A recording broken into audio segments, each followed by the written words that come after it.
Victoria City Councillor Matt Dell is here. Good morning to you, sir. How you doing? Good morning, Ryan. I am great. Thank you for having me on. Great to get you on the program because you and a few other councillors are taking an idea to get discussed this week. You're looking at following New Westminster's lead in establishing a bylaw that aims to protect tenants or renters from heat sickness, like what we saw in the deadly 2021 heat dome. So this is looking into, I guess, renters specifically and how they can cool their units, because I gather sometimes it's a little more difficult. If you own your own place, you can do whatever you want with cooling systems, but renters sometimes face restrictions, which is what you're trying to unravel, I suppose. So talk about what you're looking at here. Yeah, that's right. So, for context, Ryan, in the heat dome, 670 British Columbians died, including about 18 in the CRD. And I think that's got to stop and reflect on that number. That was a significant amount of people that died simply because of a couple of days of heat. And we know that those type of heat domes are going to be coming in more often. And so we know these type of deaths will be happening. And we just can't let that happen. So I think all municipalities in the province have been looking at what can we do to make sure people aren't overheating in their own homes. And New Westminster was the first municipality in British Columbia who said, you know what, we're going to have a bylaw that just says rental homes must be below 26 degrees on a hot summer day. And so what we're doing is asking Victoria, our staff, to look into a similar bylaw and report back on how it would work, what are some of the nuances and complexities of that. And I just think that's an important thing to do to help kind of plan for a safer future for the city.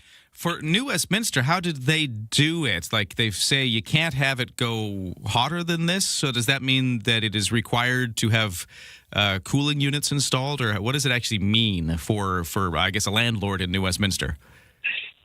Yeah, so New Westminster said you cannot have there must be a room in a building or in an apartment that's below 26 degrees at all times.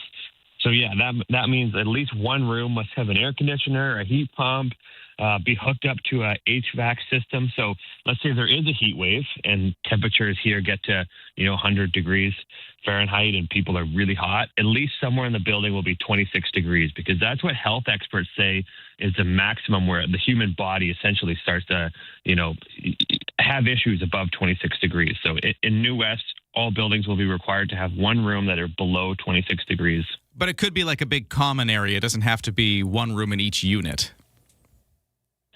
So this is part of the discussion, Ryan. Yeah. So some folks say, hey, it just needs to be one room in the building, like a common room or a hallway, where others are saying, no, it needs to be one in each unit, like each apartment building. So in your unit, let's say it's a 2-bedroom condo, one of the bedrooms or the kitchen or whatever has to be 26 degrees. And that's something that I think council will discuss.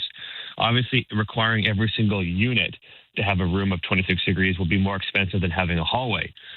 The issue is that a lot of the folks who passed away were quite old and mobility was a challenge. So, in the middle of the night, someone's apartment is heating up.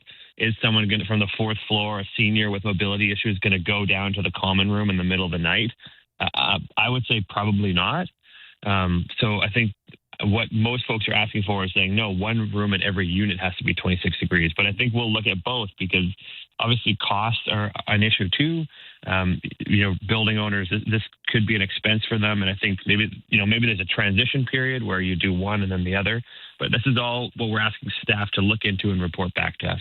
There's a texter here at 71010 who says, if tenants want air conditioning, let them get their own, which actually is an interesting point because that's another thing you might be exploring. I don't know if you are, but is that a thing to explore as well? Is not necessarily making the landlords do it, but at least not prohibiting the tenants from doing it themselves? Yeah, that's exactly right. Actually, a lot of rental buildings, or some anyway, Ryan, tenants are prohibited from having air conditioners. So you're not allowed to have them in your window.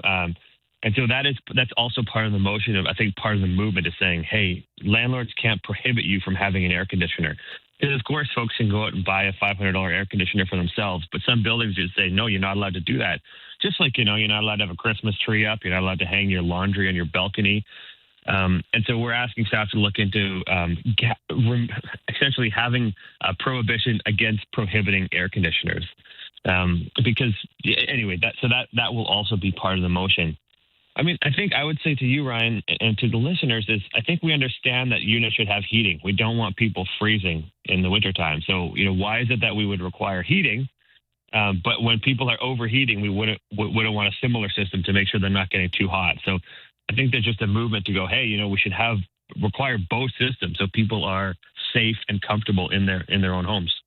Now, is it possible in all of this, though, that this creates a big financial burden for the landlords of some of these buildings that now have to take this on? Is there any thought of what happens there? Of course, that's a huge consideration. And I think that's why we're asking staff to start looking into this. And I think looking into it will mean talking to those landlords to go, hey, what are you doing already? How can we work with you on this? Is there an incentive program we can create? So Victoria already has an incentive program that we passed about 2 years ago that creates tax exemptions for landlords who are converting their their buildings from natural gas or oil to heat pumps. So one option might be incentives to help offer tax relief to this, to help offer grants to this.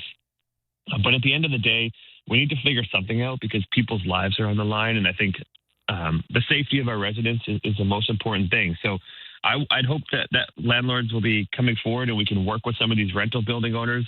I know a lot of them care about this and they want to do it anyway. They don't want their tenants passing away in the next heat dome, and it creates liabilities for them as well. So that's why we're just saying, let's start working on this, and hopefully Victoria can be a leader in what a good bylaw looks like. Well, that is going to be discussed at Victoria City Council during their meetings on Thursday. And Councillor Matt Dell is on the line right now. Thank you so much for talking about the issue with us here today. Okay, Ryan, thanks for having me, and I appreciate you waking me up so early. It's a good start to the day. No worries. I'm glad you're here on a beautiful Tuesday morning. We'll take a quick break. The 7 o'clock news is next with Lisa Best.